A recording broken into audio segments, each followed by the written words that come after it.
Hello, fashion enthusiasts. As promised, we're launching our podcast to share our perspectives on fashion, lifestyle, and everything in between.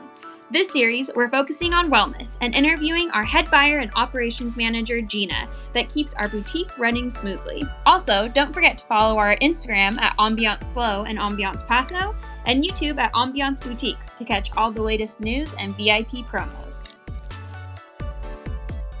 Hey everybody, welcome. I'd like to introduce Gina. Hey guys. Gina, why don't you tell everybody what you do at Ambiance? So I help Cannon run all the stores. I'm the operations manager, and I also do all the buying for our Slow store, our Paso store, and our e-commerce site. And tell them what you did before I poached you.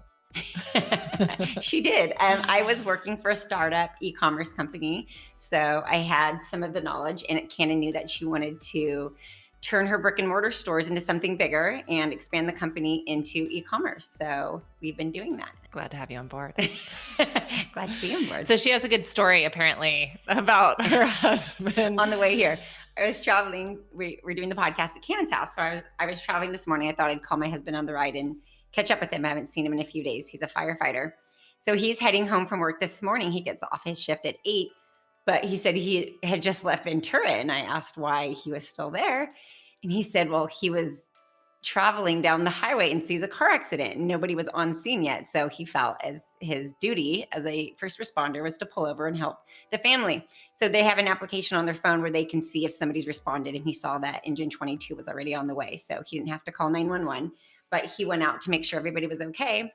And as the crew pulls up, they can see that it was a pretty big accident. They were going to need the jaws of life. And that's what prized the car open to rescue the people out. So one of the rookies had the jaws of life and he was running to the car and he puts them into the car, looks up, and it's his mom and his sister. Oh, are they okay? They're a little hurt. They're at the hospital right now, but he thinks they're going to be okay. They were talking, they were conscious. Oh my goodness. Wow. But yeah, a rookie means it's like your first year. So you're new on the job. They let him take his suit off and hop in the ambulance with his mom and sister and go to the hospital with them, which was pretty nice of his crew to let him do while he was working. But that's a shock for you. Yeah, 2020 has been quite a wild year. Quite the year. Yeah. But my husband felt confident that they were going to be okay. That's good. That's good news. Wow. Yeah. Yeah. What a surprise. Yeah. I feel like I would believe anything now. Yeah. 2020. 2020. You could have told me aliens abducted your husband on his way home from work. And I'd be like, hope they give him back. Well, we could use him for a little bit. So let's get back to Ambiance. I wanted to talk about your experience at the store because you've been with us a little over a year. So why don't you tell everybody about your experience over this first year, what you've learned, what you like about retail, what's hard about retail, how you feel like you were able to assist us through COVID, because I think you did a lot. Wow, that's a lot of questions in one. So let's remember them, please, because I won't. Right. So I've never been a buyer. So I came in. I mean, I love fashion, and I feel like I have an eye for style. So that part was really exciting. As far as operations manager, that's kind of my forte. I'm good at business and running businesses, and I have a good business mind. So the buying part was probably more of a challenge, even though in college I had worked at boutiques and I had some experience going on buying trips. I hadn't actually been the buyer. And what do you think the hardest part about buying is? Yeah. So the hardest part, and people don't see this, is all the budgeting. People think, oh yeah, they just go and they buy everything they like. And that's not the way it works. Obviously. It'd be more fun if it was. It would be way more fun, way more fun. But we go to market and a lot of people have seen our stories on Instagram of us going through market, and we do pick out all the things we love, but we can only bring in so much. So when I get back home after market, I go in and I look at every single category we have, from denim to bottoms to tops. And I have a certain amount of budget that I can bring in all of those categories, and I have to do that for each store. So it's a very time-consuming process, but we want the business to be successful. Again, that's where my operational management comes in. How do you decide? So I go through normally and I pick all my favorites, and I'll go through the line sheet. Say I liked 46 items, so I'll go through and I will first see what do I need? What do I think is going to sell really great? What is trending right now? What do the people want? And then I'll go from there. If I don't have the budget for that, then I cut a couple of the things that I don't like as much. And if I do have more, then I'll go and I'll select again. It's that simple, I guess. So what do you do if it doesn't sell? I usually blame it on Canon. Well, Canon was at marketing. She said we had to have it. No, when something doesn't sell, we either find a new way to wear it. Obviously, I'll have the girls style it differently. And ultimately, I mean, it's a learning experience. So something isn't I selling. would never have ordered that diaper dress. So just kidding. It looked good on the model. Famous raw footage. Famous last words. Hey, it's trending at 50% liked, okay? And Pam loves it. So if Pam loves it, she's probably going to sell it. What do you think the most fun part about buying is? Is it the trips? Is it the plaza? It's definitely the champagne bar at the plaza and the delicious lemon cake and just having fun. We work long days. We're up early in the morning and we're on our feet all day and making decisions all day. And then at the end of the night, we always go out to a fun dinner and we do something fun and we laugh a lot. We have fun together. So talk a little bit more about operations. Like if a business was struggling in that department, what do you think the key to success would be? Goodness, what I found in my time is people tend to lose a lot of productivity by letting emotions or personal things get in the way. I just try to redirect people. It's not always easy because people are human and that's there, but trying to keep people focused, trying to keep people positive, and really being solutions-based. We're going to face problems all day in any parts of your life, whether it's at the business or in your personal life.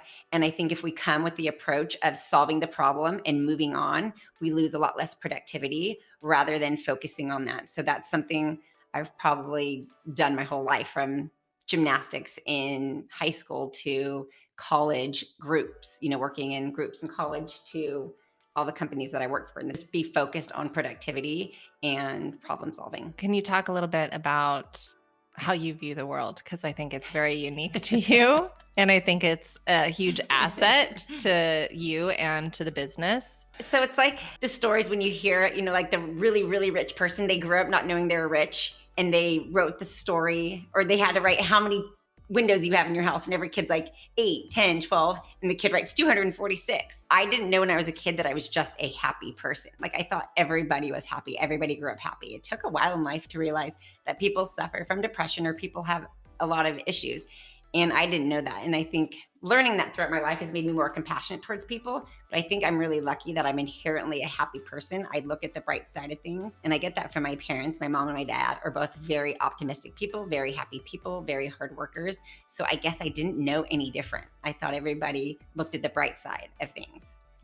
And how has that helped you in your life? Because I would say it has a ton, but I'd love for you to talk about that. More of, like, as I mentioned earlier, the problem solving. I'm very believe in giving everybody the benefit of the doubt. And I talk about that a lot at the store. And a lot of times when people are having issues or we're trying to overcome something, I talk about giving people the benefit of the doubt and finding out what the story is before we react. A lot of people get so upset at something, and I say, let's give them the benefit of the doubt. Let's talk to that person and find out their side of the story. And 9 out of 10 times, I feel that they're like, okay, I'm so glad this is what had happened. And it's just a misunderstanding. Don't you think we could use more of that just on a I feel like we national level? Yes, on every level, giving people the benefit of the doubt, believing in other people, believing in humanity and the goodness of people. It's there. Sometimes people just need a little help. So I would consider you a very fit person and a very healthy person. You have really good habits, although you have quite a sweet tooth. I do. Can you talk about that? Yeah, I do. I love wellness. I think taking care of yourself makes you feel better every day. Whether it's drinking a lot of water or even shaving your legs, you just feel better.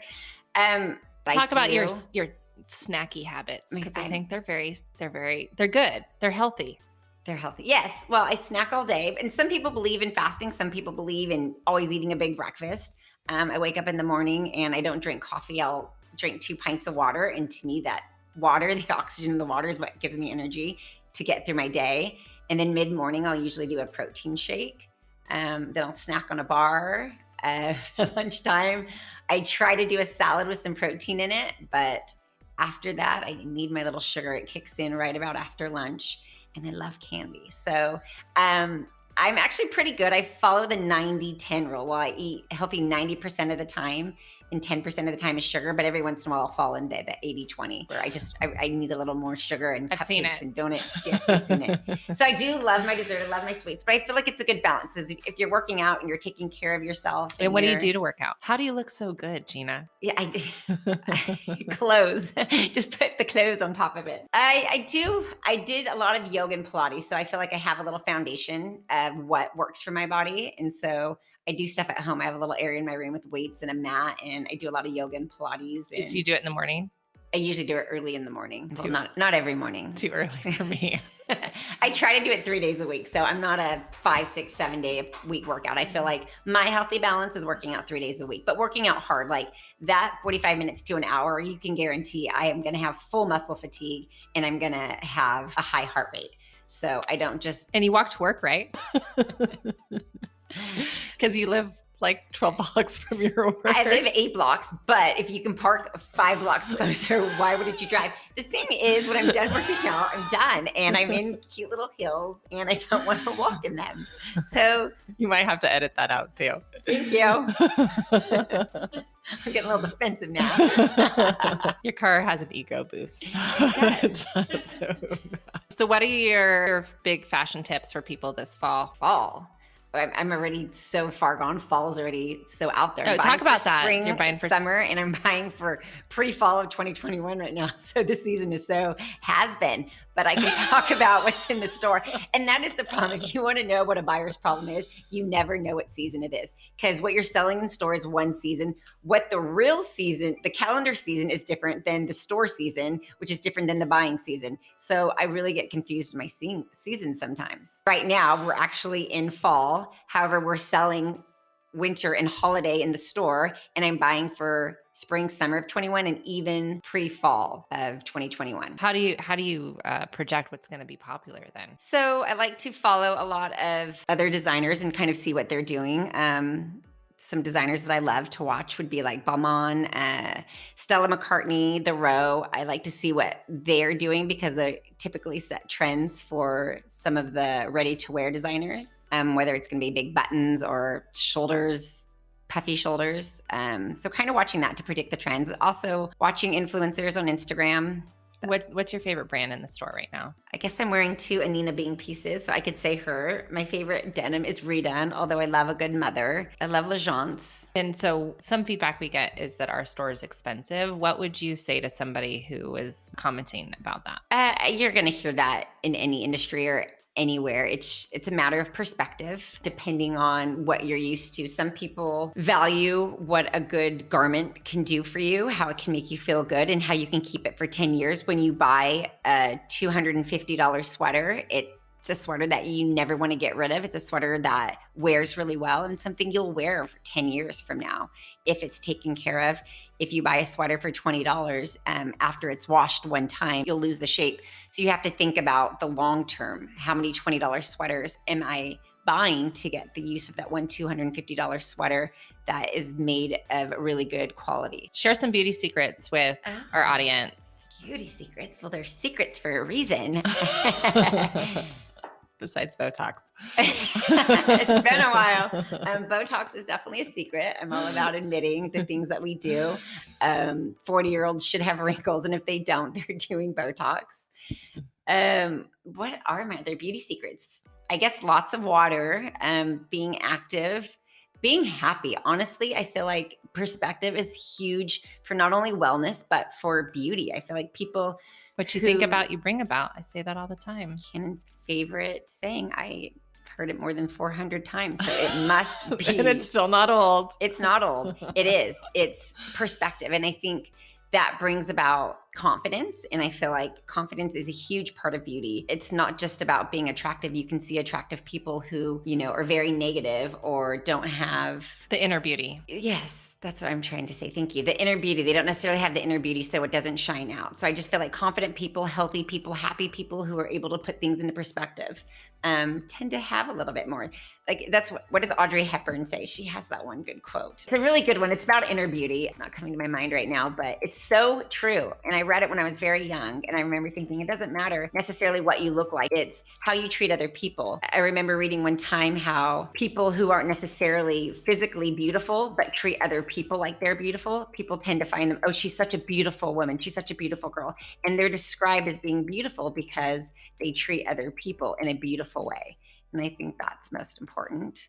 That's a good beauty secret. That is a good beauty It's how you treat other people is how they actually see you, not the lipstick you wear. Although that's a good lipstick that you wear. It's a lip liner, and I think I just used the last of it. You put it all over? I did. You meant to do that? Because it acts as a matte lipstick, so it stays on all day. That's a beauty secret. That is a beauty secret. I have secrets I didn't know I had. How do you pick out your outfits in the morning? Okay, so normally I know what I'm going to wear, but every once in a while I've got a lot of dirty clothes that need to be washed.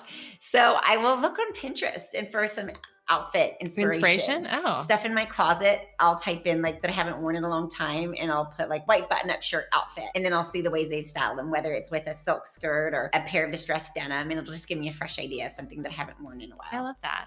So I do that. I could do that. Beauty secret. Do you want to know how I choose I what do. to wear in the morning? Sure. Well, I don't like being cold. So the moment of getting undressed, it's usually the quickest thing I can put on my body. Whatever is clean and near me is usually how I get dressed. Usually it's comfort. Yes. Well, you mix comfort with classics. You always look cute. You always have your little your denim on, your little golden goose, and a cute little top. So you pull it off well. I love denim. I know. I wish I could find something else that I love as much as denim, but I just want to wear jeans every day. That's good. If I had to choose what I could wear every day, it would not be denim. It would be? No, it'd be like sweats, athleisure, something comfortable. Same. But I mean, if you have to be in public. I have to be in public. If I have to go to work, if I have to look dressed up. Right. Wearing a skirt, while you're sitting down and trying to get things done. And I just hate being cold. It's so cold right now. It is very cold right now. Do you feel like this is where you imagined being at this point in your life? I don't think I really had goals as where I needed to be. I think my goals were being happy and being surrounded by good people and love and to be in a place where I'm happy, and I am in a place where I'm happy. So was my goal to be this buyer and operations manager for this retail store in downtown SLO. I wouldn't put it that pinpointed, but my goal was to be happy and surrounded by good people. And yes, that's where I am. And I think that's true for most people, because I don't think I would have imagined that this is what I would have done with my life. Yeah. Sometimes life has its own path for you, but I feel very blessed, very lucky. I love our team so much. We have a really great team. We do have an amazing team. We're very lucky. Shout out to all the Ambiance girls. We love you. We love you. Thank you for joining us. Thank you for having me. There'll be many more opportunities for you and me, the dynamic duo. The dynamic duo. Thanks for listening. We'll catch you next time.